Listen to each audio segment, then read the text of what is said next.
Assalamualaikum warahmatullahi wabarakatuh. Perkenalkan, nama saya Okto Samsulizal. Saya sebagai Kepala Kantor Pelayanan Pajak Pratama Palangkaraya. Pada sesi kali ini saya akan mempraktekkan coaching kepada salah seorang kepala seksi pengawasan di KPP Pratama Palangkaraya. Yang coaching kali ini saya fokuskan untuk coaching for performance, yaitu untuk peningkatan kinerja di bagian seksi pengawasan.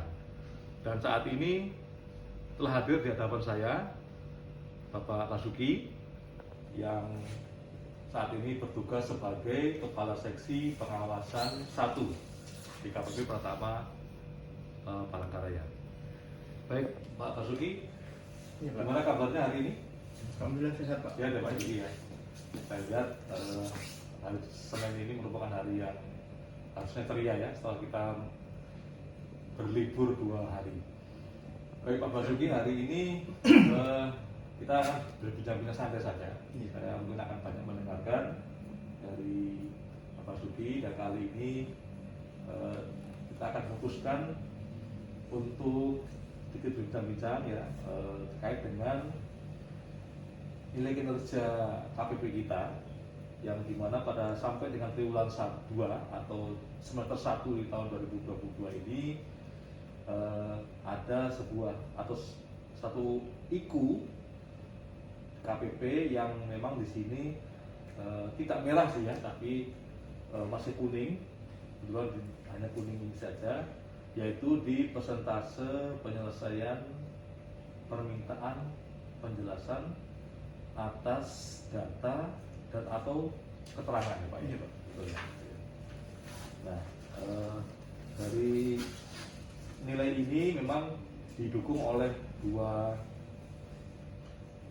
WAS ya, ada satu WAS strategis dan satu lagi WAS kewilayahan. Dimana kali ini kebetulan untuk WAS atau pengawasan strategis ini yang belum mencapai 100%. Bagi hari ini kita akan fokuskan pembicaraan itu. Mungkin sedikit pengantar, barangkali Pak Basuki bisa menceritakan bagaimana situasi dan kondisi saat itu, mungkin kendalanya apa yang dihadapi. Ya, Pak. Terima kasih, Pak. Terima kasih atas waktunya dan atas kegiatan ini. Gini Pak, ini tentang P4DK. Nah, di P4DK itu unsurnya ada 2, yaitu kuantitas dan kualitas. Kalau kuantitas itu dihitung berdasarkan LHPT yang sudah dibuat. Kalau kualitas itu berdasarkan LHP2DK yang sudah dibuat. Jadi ada kuantitas, ada kualitas. Nah, dasarnya adalah DPP yang sudah kita usulkan. Jadi kalau DPP-nya misalkan 10, berarti dihitung berdasarkan penyebutnya dari 10 itu untuk kualitas dan kuantitas. Kemudian itu kondisi awalnya. Nah, kemudian kita tahu bahwa penentuan DPP di triwulan 1 dan triwulan 2 itu agak lambat. Kalau triwulan 1 itu sekitar bulan Februari baru selesai, karena memang aturan tentang DPP ini sesuai SE 05 kita banyak belajar dulu, banyak menyesuaikan dulu karena SE yang baru. Terus yang untuk triwulan kedua itu baru bisa diinput di sekitar bulan 20 Mei. Seharusnya Aturan sesuai SE 05 itu DPP itu bisa diajukan di tanggal 20 setelah akhir triwulan. Jadi kalau triwulan kedua itu 20 April, kalau momennya di triwulan 1 berarti di 20 Januari. Tapi karena ini di awal tahun itu baru bulan Februari, dan triwulan 2 itu baru sekitar 20 Mei baru bisa diinput di web, karena memang programnya itu aplikasi ApproWeb baru bisa aplikasi ApproWeb dalam pengembangan waktu itu, karena ini hal baru sehingga tanggal 20 Mei itu baru bisa diinput oleh teman-teman AR bisa di-approve oleh kepala seksi PKD, dan besoknya baru bisa dilakukan penginputan LHPT dan KKA. Nah, seperti kita tahu di triwulan 1 selain hal tersebut ada dua pekerjaan besar, triwulan 1 dan triwulan 2. Kalau triwulan 1 adalah SPT tahunan, triwulan kedua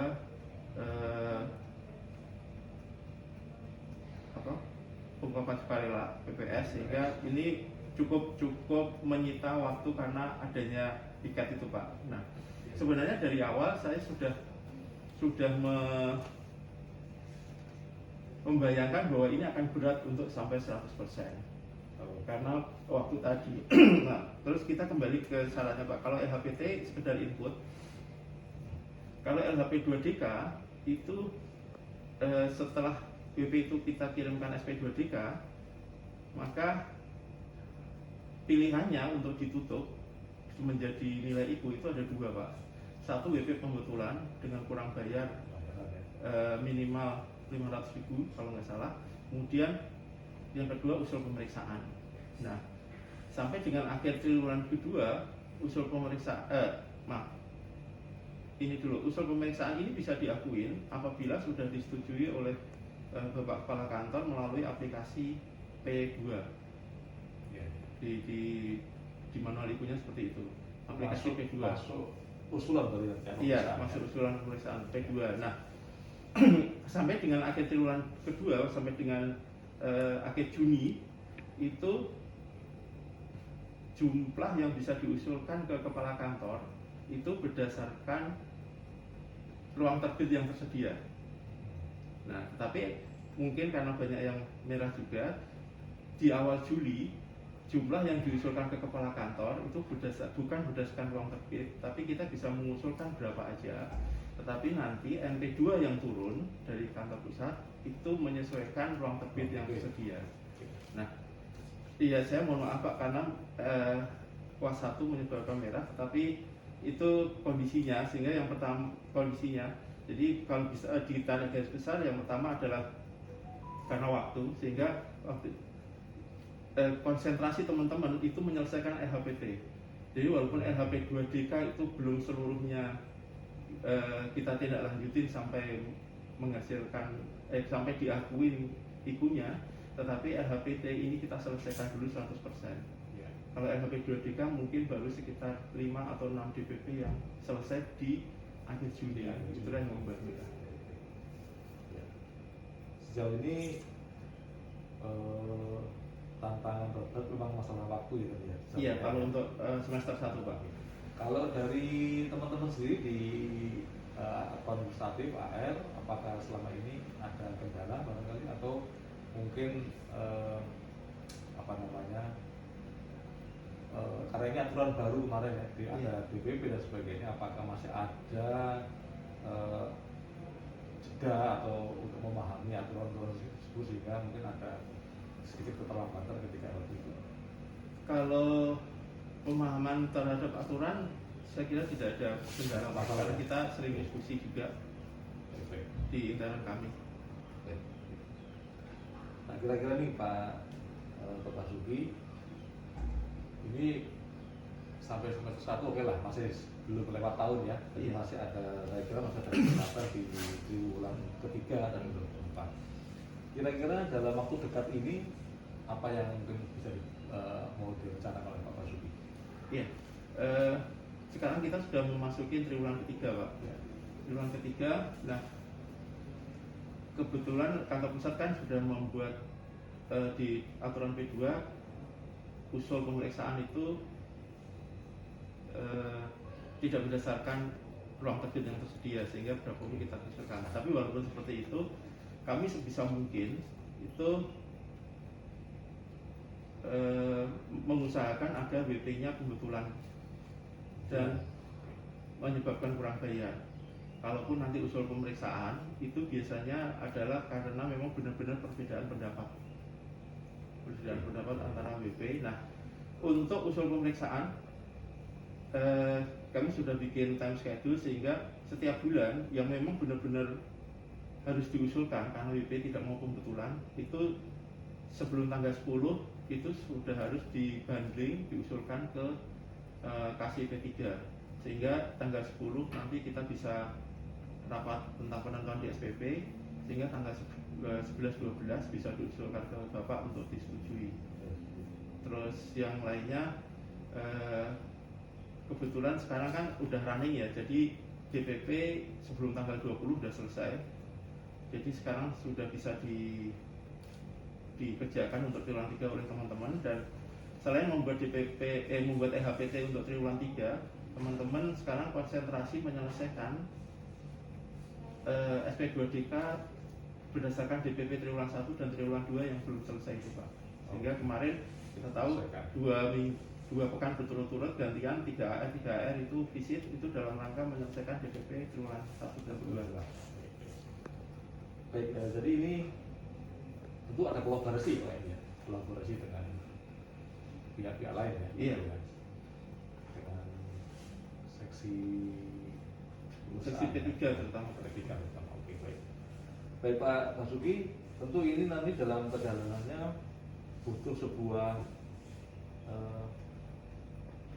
pengawasan ya mungkin atau monitoring.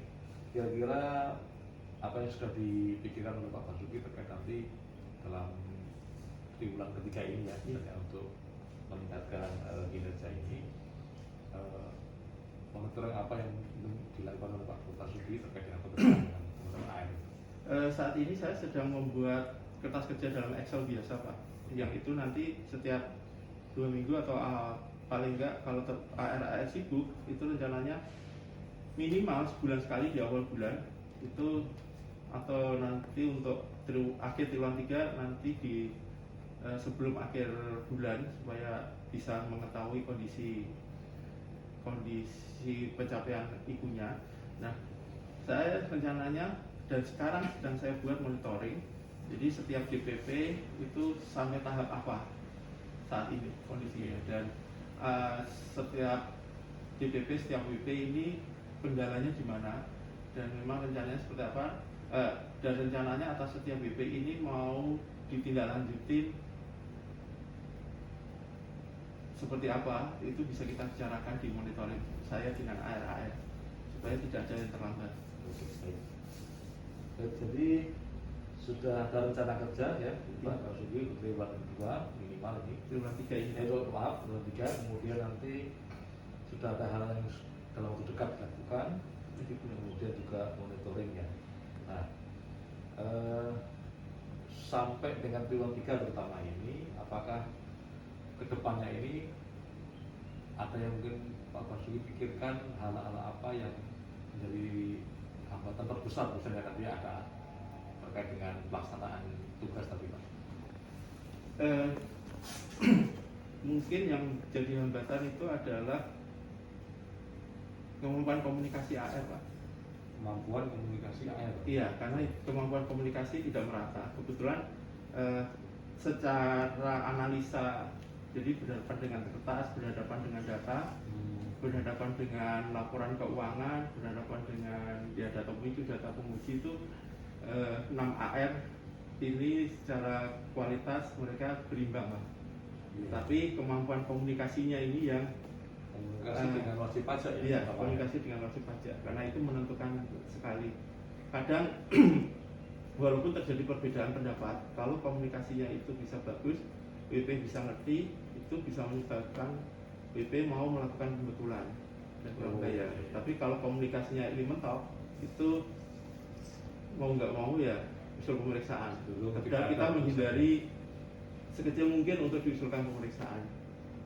Jadi komunikasi. Ya, ini menarik ya terkait dengan komunikasi. Saya kira mungkin Pak Basuki bisa menyampaikan ke teman-teman ya terkait dengan komunikasi ini. Apakah nanti mau ada semacam mungkin barangkali pelatihan atau IHT begitu ke teman-teman sana? Kira-kira gimana? Apakah nanti bisa Pak Basuki sudah pikirkan kolaborasi dengan siapa nanti untuk IHT tersebut? Kemarin di awal triwulan 3, di awal bulan Juli pada waktu rapat pembinaan, kami membuat ini Pak, tandem. Jadi ARA dengan ARD, ya ARC dengan ARD, ARE dengan ARF gitu, ada AR1 dengan AR2. Nah, Oke. tandem ini selain untuk komunikasi tadi, yang kedua kalau umpamanya salah satu AR cuti, itu AR tandemnya yang nanti akan membackup kerjaan itu. Terus yang kedua juga tapi tandem ini hanya tandem di di dalam kantor kalau ketemu WP atau kalau salah satu cuti kerjaan. Kalau untuk tandem keluar itu beda lagi, mungkin di intern AR1 dengan AR2, nanti keluar kalau visit AR1 dengan AR4 atau AR3, hanya untuk biar mereka tidak sama bareng-bareng terus di dua orang itu. Jadi ini tandem ini untuk saling ibaratnya nanti yang komunikasinya mungkin agak kurang dengan yang sudah bagus, Iya. bisa saling belajar ya. Iya. Learning by doing begitu ya. Iya. Selain juga saya sudah mengusulkan di awal tahun untuk AR yang komunikasinya kurang untuk ikut